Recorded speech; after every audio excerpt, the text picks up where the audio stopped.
Timur Tengah nggak semanis kurma pada 5-10 Juni tahun 1967 yang lalu. Apakah kalian tahu Israel, negara yang sampai sekarang nggak akur-akur sama tetangga-tetangganya di Timur Tengah ini, sebenarnya pinter banget loh dalam peperangan. Emang Pak RT-nya nggak turun tangan? Ya nggak ada Pak RT-nya dong, adanya PBB. Udahlah, udah, jangan nyalahin Pak RT-nya. Intinya kita bahas aja nih perang dahsyat 6 hari Israel dan tetangganya.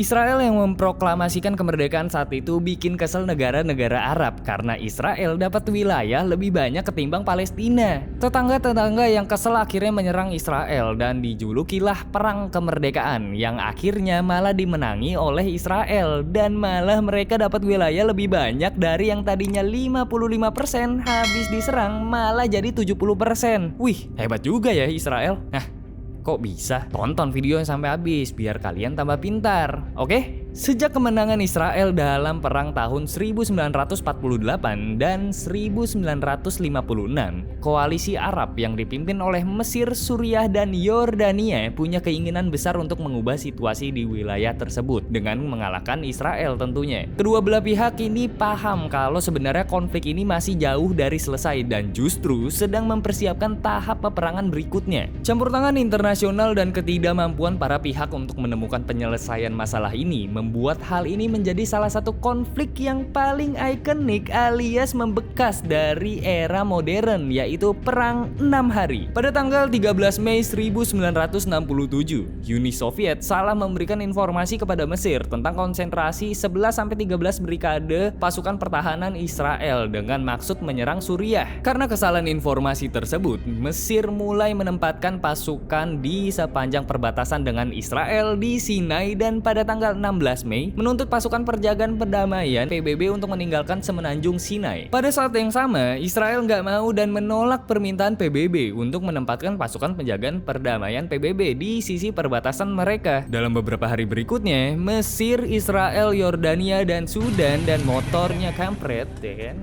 Dalam beberapa hari berikutnya, Mesir, Israel, Yordania, dan Sudan mulai mengirimkan pasukan mereka. Irak mengirim pasukan ekspedisi ke Yordania dan Arab Saudi menyatakan kesediaannya untuk ikut dalam tindakan militer. Namun, titik balik yang membuat suasana benar-benar gak bisa didinginkan adalah keputusan Mesir untuk memblokir kapal-kapal Israel untuk memasuki Selat Tiran pada tanggal 22-23 Mei. Pada tanggal 1 Juni, Israel membentuk Pemerintah Persatuan Nasional yang pada tanggal 4 Juninya memutuskan untuk berperang. Koalisi Arab, Mesir, Yordania, dan Suriah memiliki keunggulan daripada Israel dalam jumlah pasukan yang dikerahkan. Mereka memiliki 240.000 pasukan sementara Israel hanya sekitar 100.000 aja. Lalu tank mereka memiliki 2.504 unit, sementara Israel hanya memiliki 800 unit. Dan jumlah armada terbang mereka berjumlah 957 pesawat dan Israel cuma punya 300 pesawat terbang aja. Di sini Israel berencana untuk menyerang pada tanggal 5 Juni dengan operasi Fokus yang bertujuan untuk menghancurkan kekuatan udara Mesir. Kira-kira kalau kalian perang, kebayang nggak kalian dengan taktik ini? Nah,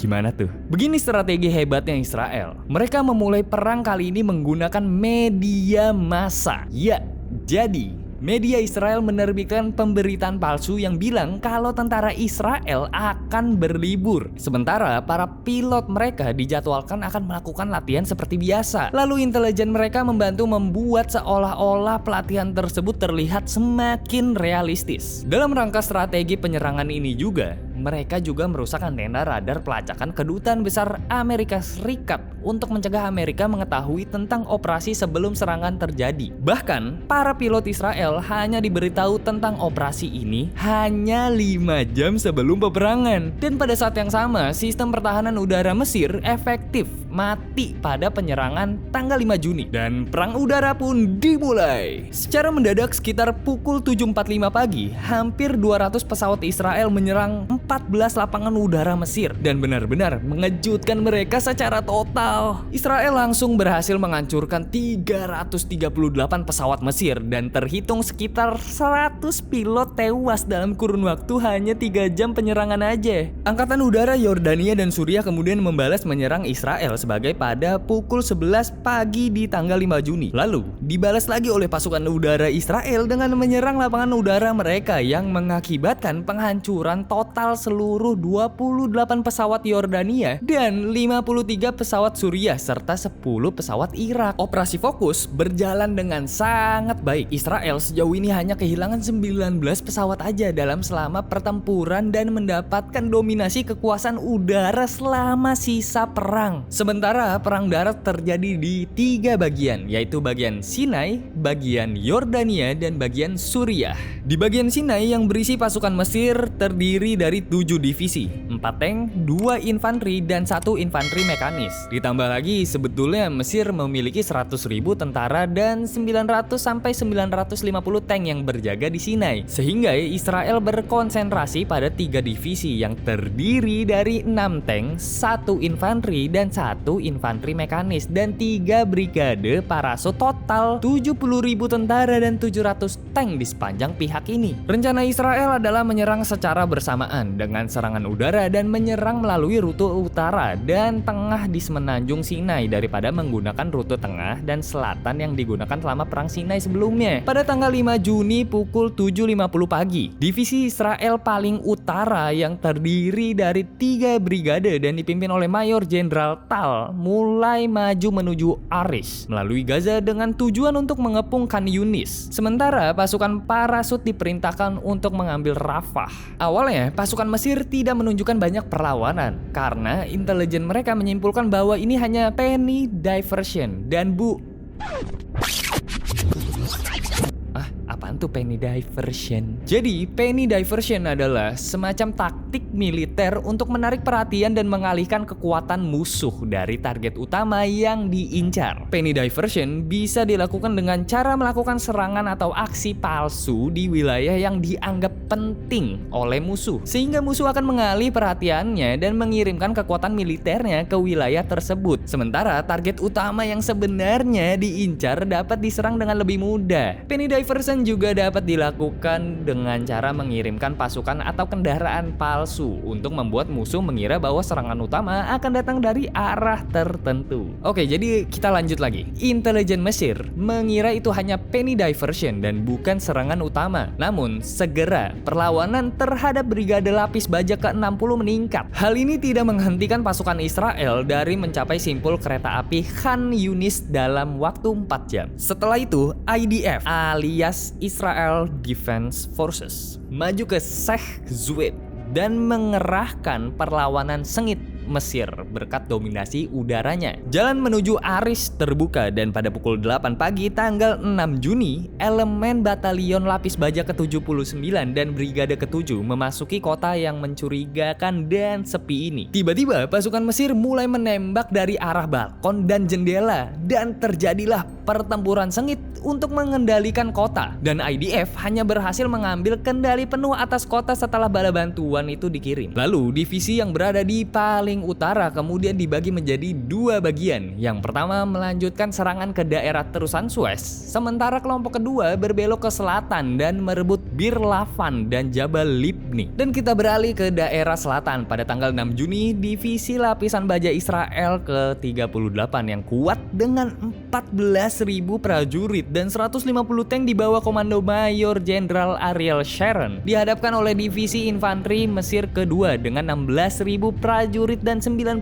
tank di bawah komando Mayor Jenderal Shaidi Nagib. Israel berhasil maju menuju Abu Agela, lalu pasukan parasut mendarat tepat di belakang posisi Mesir dan menimbulkan kebingungan bagaimana cara untuk melemahkan artileri pertahanan Mesir ini yang bertujuan untuk membuka jalan bagi IDF untuk merebut Kateb. Kejadian ini berlanjut bersamaan dengan pertempuran tank yang sangat sengit yang ternyata kondisi ini berakhir dengan kemenangan Israel dengan hancurnya 40 tank Mesir. Sementara Israel hanya 19 tank mereka aja yang hancur. Pasukan Mesir di Sinai masih sangat utuh, tetapi marsekal lapangan mereka, Abdel Hakim Amer, panik dan memerintahkan penarikan semua unit dari Sinai setelah mendengar tentang jatuhnya Abu Agheila. Perintah ini tidak menjelaskan bagaimana proses yang sebaiknya dilakukan yang menyebabkan semakin lemahnya pertahanan Mesir. Selama beberapa hari berikutnya, IDF terus maju ke barat dan menimbulkan kerugian besar pada pasukan Mesir. Meskipun ada perlawanan berat sesekali oleh pasukan Mesir seperti di Bin Gafgafa, pemboman oleh pasukan udara Israel dan penarikan kembali pasukan yang tidak terkendali melemahkan moral pasukan Mesir. IDF saat itu justru nggak mengejar pasukan Mesir yang mundur. Justru mereka memutuskan untuk merebut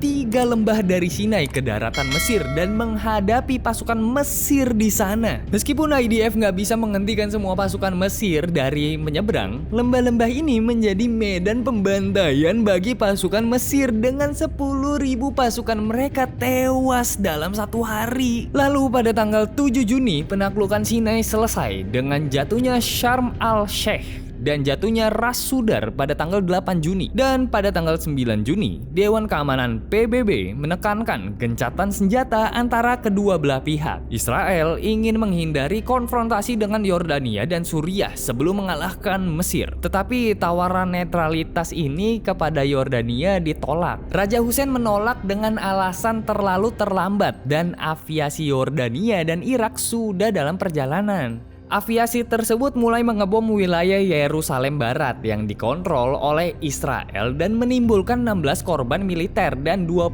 korban sipil dengan 900 bangunan rusak alias hancur. Israel merespon dengan serangan udara sendiri dalam operasi Fokus yang merusak infrastruktur militer aviasi Yordania dan mengamankan dominasi udara Israel. Yerusalem Timur pada saat itu dikendalikan oleh Yordania dan tentara Yordania menempati posisi di kediaman PBB, Government House, untuk menembaki wilayah Israel. Resimen cadangan Brigade Yerusalem 161 Israel merebut Government House meskipun dengan kerugian besar dan memaksa tentara Yordania mundur ke Bethlehem. Kemudian di saat itu juga Israel mengepung Yerusalem Timur dengan Brigade Yerusalem dari selatan, yaitu Brigade Infanteri Mekanis dan Brigade 55 para trooper dari utara juga. Pertempuran sengit terjadi di Ammunition Hill. Perlawanan Yordania sangat kuat sehingga IDF kehilangan banyak pasukannya, kecuali 2 perwira penyerang mereka. Brigade Parasut ke-55 kemudian maju ke timur, bertemu dengan Gunung Scopus dan mengalahkan posisi Jordania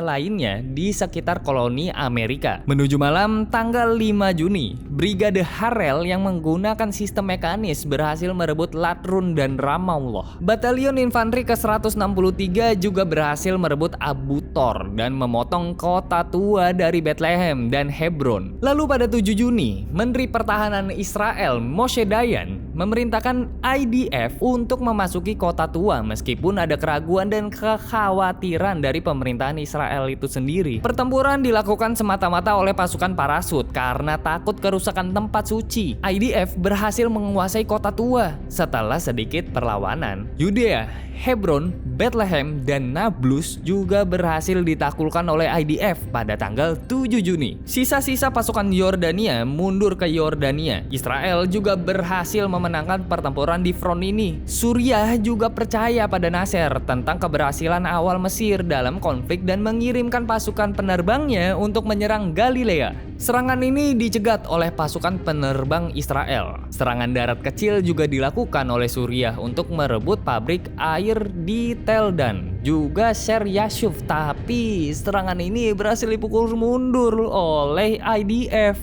Dominasi udara Israel, lalu kurangnya komunikasi oleh unit Suriah dan tank yang terlalu lebar untuk jembatan menjadi beberapa penyebab serangan Suriah menjadi gagal. Hal ini menyebabkan mereka meninggalkan upaya untuk melakukan serangan darat ke Israel dan memilih serangan udara. Namun, informasi intelijen yang menunjukkan posisi Suriah yang melemah membuat Moshe Dayan, komandan Angkatan Darat Israel pada saat itu, memerintahkan serangan ke dataran tinggi Golan tanpa izin dari pemerintah Israel. Serangan Israel dimulai dengan serangan udara yang menghancurkan infrastruktur pertahanan Suriah. Brigadir ke-8 yang dipimpin oleh Kolonel Albert Mandler maju ke dataran tinggi Golan dari Gifat HM. Pertempuran sengit ini terjadi di medan yang tidak strategis yang menimbulkan banyaknya korban di kedua belah pihak. Tetapi dengan bantuan penerbangan, IDF akhirnya merebut benteng-benteng Zaura, Kolok, dan Ain Fit. Lalu di sektor pusat, Batalion 181 Israel merebut benteng-benteng Dardara dan Tel Hilal setelah pertempuran sengit. Pada malam 9 Juni, Israel mencapai dataran tinggi yang memungkinkan datangnya bala bantuan. Lalu pada 10 Juni di pagi hari, Israel memiliki 8 brigade yang siap untuk menyerang garis pertahanan kedua. Tapi nggak lama setelah itu, gencatan senjata dinegosiasikan dan pada tanggal 11 Juni semua tindakan militer dihentikan. Sekitar 983 orang Israel, 15.000 orang Mesir, 700 orang Yordania, dan 2.500 orang Suriah tewas dalam pertempuran ini. Saat itu Israel meraih kemenangan besar. Mereka merebut jalur Gaza, semenanjung Sinai, tepi barat sungai Yordania termasuk Yerusalem Timur, dan dataran tinggi Golan. Sekitar 1 juta orang Arab berada di bawah kendali langsung Israel di wilayah-wilayah baru tersebut. Kemenangan Israel merupakan hasil dari kepemimpinan militer yang lebih efisien, persiapan pasukan yang sangat baik dan terlatih, dan pergerakan intelijen yang mutakhir.